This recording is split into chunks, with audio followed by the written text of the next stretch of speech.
La malédiction anti-mariage. Aujourd'hui, je suis venue avec une petite vidéo qui pourrait être utile, ne serait-ce qu'à quelqu'un. Surtout quand il s'agit des filles, des femmes. Voilà. Des fois, on voit qu'on a l'âge de se marier et on voit que ça retarde. On voit ça retarde. On a quitté le 24, le 25, le 26, le 27. On a franchi la barrière de 30, on a franchi la barrière de 35. On se pose beaucoup de questions. Je vais vous dire, des fois, il y a trois choses qu'il faut regarder de près. Des fois, on est sous la malédiction de l'anti-mariage. Ce n'est pas parce qu'on est à l'église qui fait que il y a des choses que on n'est pas à subir les proies. Au contraire, il faut regarder, est-ce que dans ta famille, il n'y a pas une malédiction d'anti-mariage? Par exemple, est-ce que tes parents, ils se sont mariés? Est-ce que dans ta famille, les gens, ils se marient vraiment? Est-ce que le mariage, c'est un flux dans ta famille? Ça, c'est une première chose à regarder de près. Parce qu'il y a dans des familles, les gens, ils ne se marient pas du tout. Ceux qui se sont mis juste en couple, c'est-à-dire, on va dire, en concubinage, ils se mettent juste en concubinage, faire des enfants, mais ils ne se marient pas. S'il y a quelques-uns qui arrivent à se marier, leur mariage ne vont pas durer, ils vont se séparer, se divorcer. Voilà, parce qu'il y a une malédiction de l'anti-mariage qui plane sur cette famille. En deux, des fois, on voit que c'est l'ennemi, même puisqu'il y a la malédiction de l'anti-mariage, c'est comme si tu vois qu'il y a des jeunes femmes, ou même des jeunes hommes, ça arrive, des jeunes femmes qui n'ont pas eu de prétendant du tout.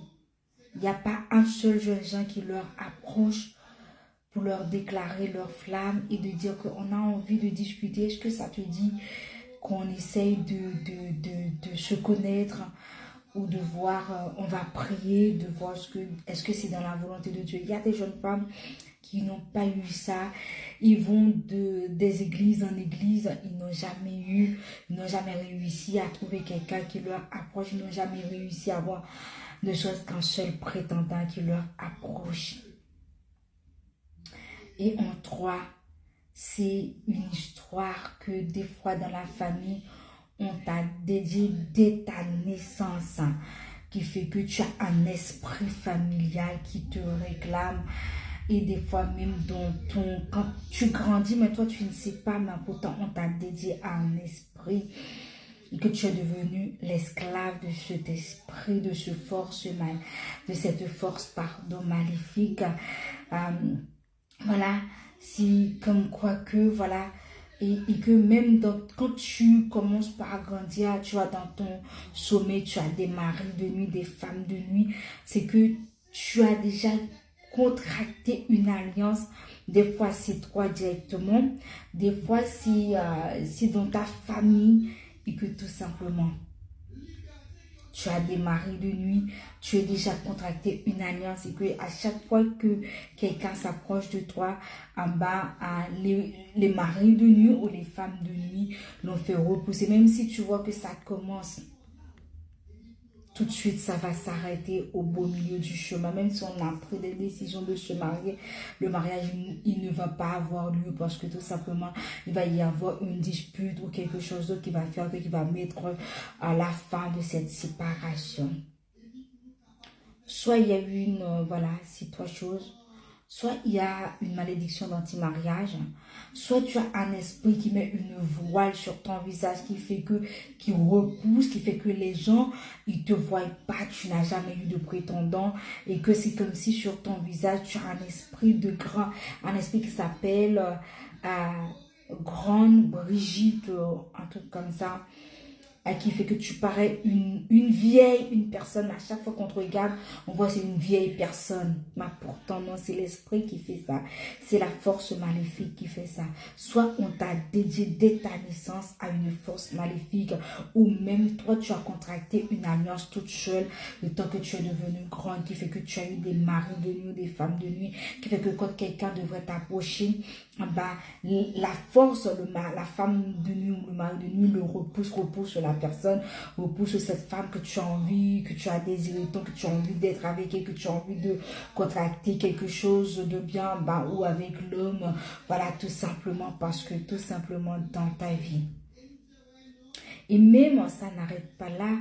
En fait, ce genre d'alliance, ça te met en retard dans tout, même dans ta vie sociale, tout comme dans ta vie sentimentale. Pour ça, tu as besoin de faire de prières, de déclaration, de prières de dimension, de prières puissantes, de renverser à cet hôtel, de renverser en fait, à cet hôtel satanique, maléfique, de renverser ce genre de choses avec des prières. Tu dois faire des jeûnes, tu dois prier, mais faire surtout des déclarations et comme dit le livre de Colossiens 2, du verset 14-16, et de déchirer tout acte et d'annuler tout contrat, toute alliance qui a été faite à ton insu. Et que de là, tu auras ta victoire, tu auras ta liberté. J'espère que cette vidéo aidera quelqu'un à y voir clair, quelqu'un qui n'arrive pas. Il faut pas sans savoir qu'il y a des personnes que Dieu a choisi. Voilà, c'est dans la volonté de Dieu de rester célibataire. Mais il y a des personnes qui ont subi le poids du célibat. C'est juste parce que dans la famille, il y a eu une alliance. On a contracté une alliance et que ta vie a été dédiée à une force maléfique. On a construit un hôtel anti-mariage contre ta vie. L'ennemi, il a mis une voile sur ton visage qui fait que les autres, quand on te regarde, on te voit, on voit juste c'est comme si une vieille personne, même si tu as 18, même si tu as 20, même si tu as 25, même si tu as 30, on te voit comme une vieille personne. Tu dois prier pour briser déjà l'alliance anti-mariage. Tu dois prier pour annuler tout contrat qui a été contracté sur ta vie. Tout contrat qui a été signé sur ta vie. Au nom puissant Christ Jésus. J'espère que cette petite vidéo aidera quelqu'un.